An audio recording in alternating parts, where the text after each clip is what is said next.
Ha, bajani mo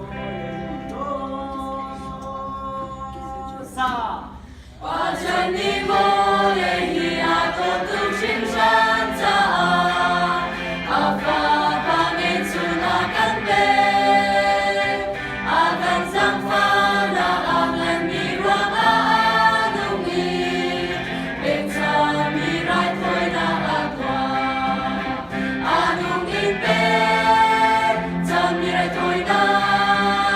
supajani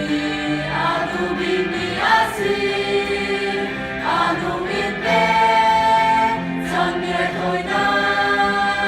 takan nunhi mang na usi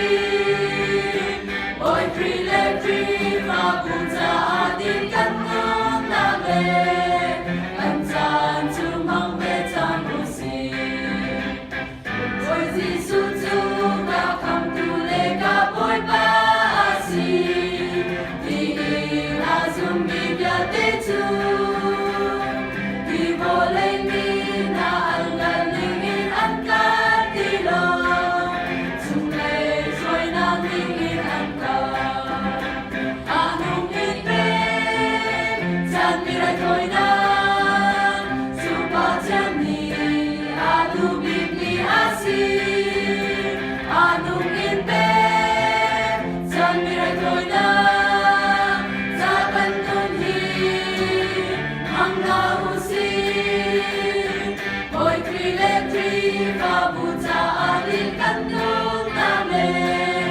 kan tan tumang betang usi nihin sung tu kan nulang tuang izau chan di ka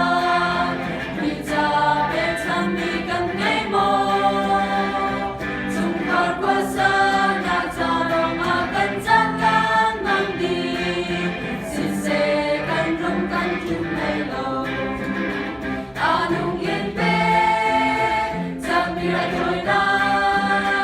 supajani adu bibli asi anong yin pe sa mirai toy na